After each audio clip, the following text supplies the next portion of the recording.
بسم اللہ الرحمن الرحیم۔ دوستو، ایک چوکیدار کو بادشاہ کے پاس اس ذمہ داری پر مامور تھا کہ تمام ملازمین پر نظر رکھے تاکہ محل سے کوئی بھی چیز چوری کر کے نہ لے جا سکے۔ ایک روز اس نے تلاشی کے دوران ایک نئے ملازم کے ہاتھ میں چھوٹا سا صندوق دیکھا تو اس نے اس سے پوچھا کہ کیا ہے اس صندوق میں۔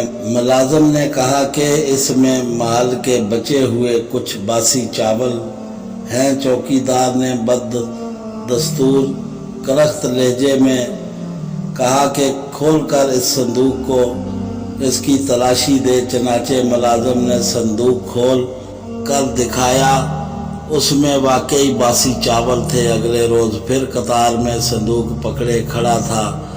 چوکیدار نے پھر تلاشی لی، وہی باسی چاول برآمد ہوئے۔ تیسرے دن بھی یہی حال ہوا، چوتھے دن بھی یہی تھا، پانچویں روز بھی یہی ہوا۔ چوکیدار کی دل میں بد دستور شک تھا کہ کچھ تو غلط ہے۔ چھٹے روز چوکیدار نے بہت ہی باریکی سے تلاشی لی، صندوق کی لکڑی بھی کریدی، ٹھوک پٹک کر بھی دیکھا، مگر کیا نکلتا تھا؟ نکلنے تو صرف باسی چاول ہی تھے۔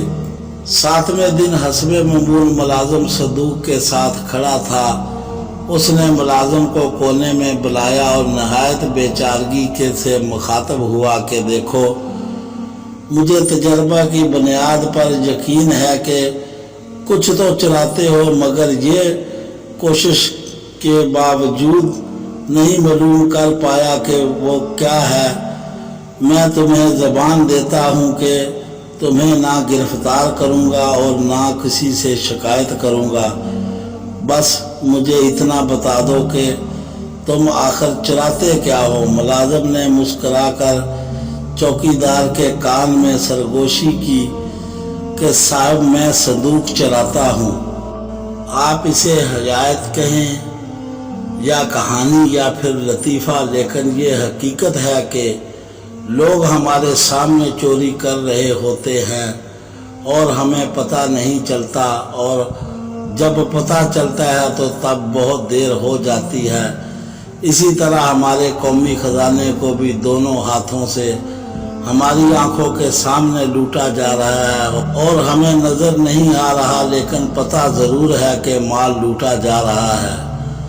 دوستو، ہماری کہانی پسند آئے تو دوستوں میں شیئر اور لائک کریں، ہمارے چینل کو سبسکرائب کریں، بیل آئیکن کا بٹن ضرور دبائیں، ہمیں دعاؤں میں یاد رکھیں۔ اللہ حافظ۔